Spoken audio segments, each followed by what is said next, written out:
Ayan, good day everyone po. Welcome back po sa ating YouTube channel. Ayan, welcome po. Marami pong salamat sa ating viewers, followers, and subscribers po. Ayan, sa mga nag-share po, ayan pa, maraming salamat po para kapulutan po ng aral sa ating mga mag-aaral, kapwa guro, and makarating po sa ating top management ng magkaroon ng maayos sa sistema lagi ang pamalakad sa ating Department of Education. Ano po? Ang ating pong kwento po ngayon dito sa ating segment na Kwentong Kaguro, ano po dahil ang ating math teacher ay nagbigay ng marka doon po sa ipinost na grade ng magulang. Ano po, ang kwento ay magsisimula doon sa pagpo-post ng magulang sa kanyang Facebook account na kung saan ipinost ang grade ng kanyang anak ng first quarter hanggang third quarter. Nakita po yung grade na ang grade niya sa math ay mababa po ng first quarter. Ito po yon. Ayan, ito po yung grade po ng anak. Kung mapapansin nyo po, 78 po ng first quarter, second quarter naman po ay 91 at 90 naman po ang third quarter.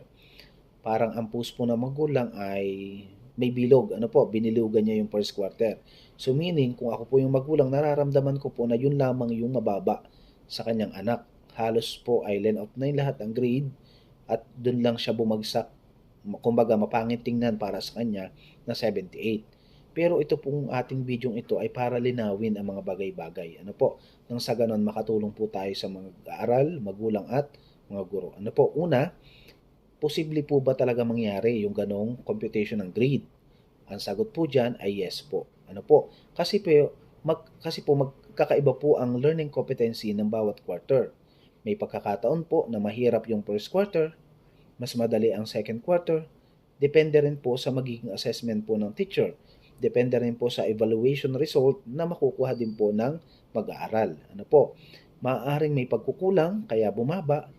Ano po? At may pagkakataon din naman kung halimbawa si teacher ay may pagkukulang at nagkamali po ng computation, ano po, may tanong lang po tayo kasi ang subject na ipinost po ay math. Ano po?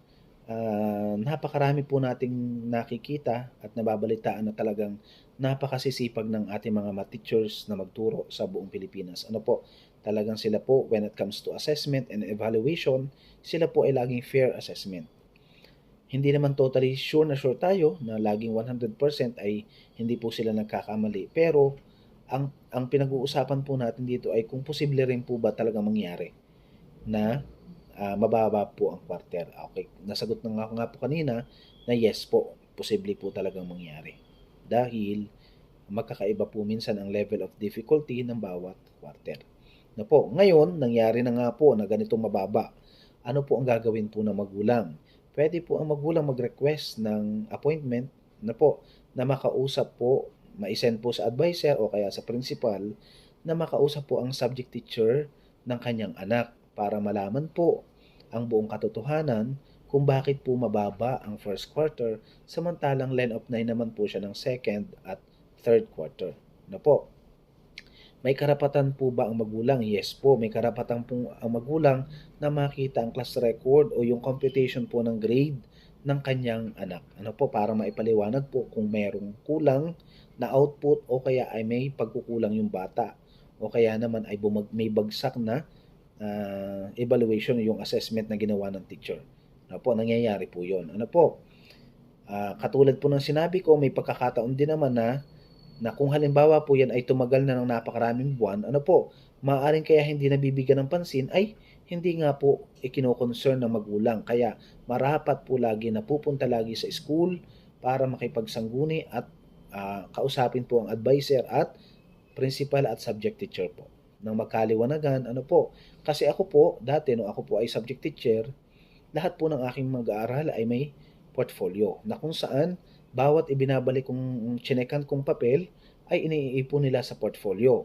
Bago sa aking class record, meron din po silang record sa kanila na summary para alam din nila kung ano yung mga puntos o score na nakukuha nila sa bawat examination o sa bawat evaluation and activity. Okay, ganun po ang ginagawa ko.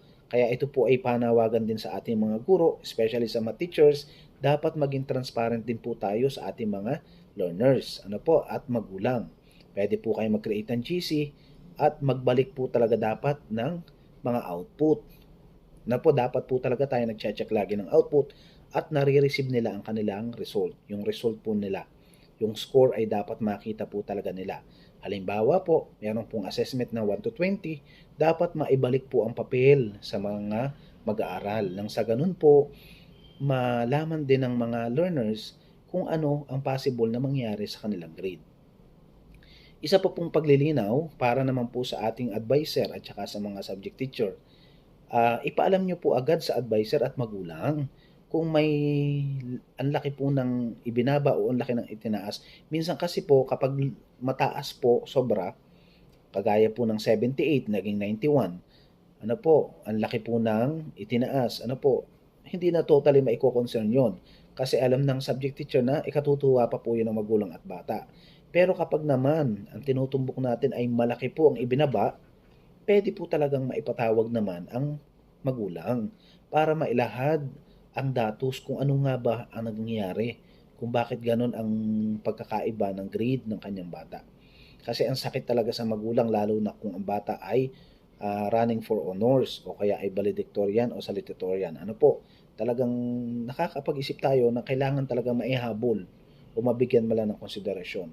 At isa pa rin paglilinaw, kung halimbawa naman at sa ganitong sitwasyon at pagkakataon, math teachers na kaya binaba nyo ng ganito ang bata ay dahil nagkasakit o lumaban, bibigyan nyo talaga ng konsiderasyon mag-comply sa mga incomplete outputs, lalo na naman kung alam nyo naman ang potential ng bata.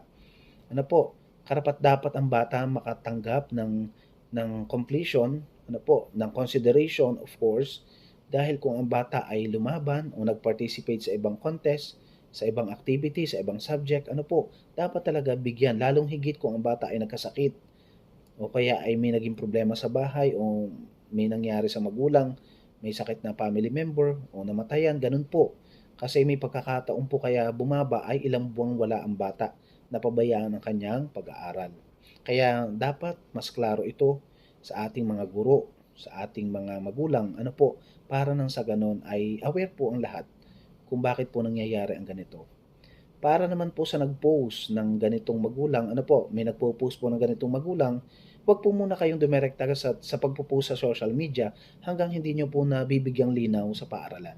Punta po muna kayo sa school nang sa ganon, maliwanagan kayo at malinaw po sa inyo, pwede nyo pong isama ang inyong anak para mabilis po ang paliwanagan ng subject teacher kung bakit ganun po ang nangyaring grade ng inyong anak. Ano po, marami pong salamat. Sana po may napulot kayong aral, ano po, at ma-share nyo sa iba na dapat ganito po lagi yung proseso at sistema na gagawin. Ano po, para at least kahit paano, hindi lang bata at magulang ang makikinabang sa pagtama yung proseso, kundi naiayos natin ang tama at makatotohanang sistema ng bawat isa.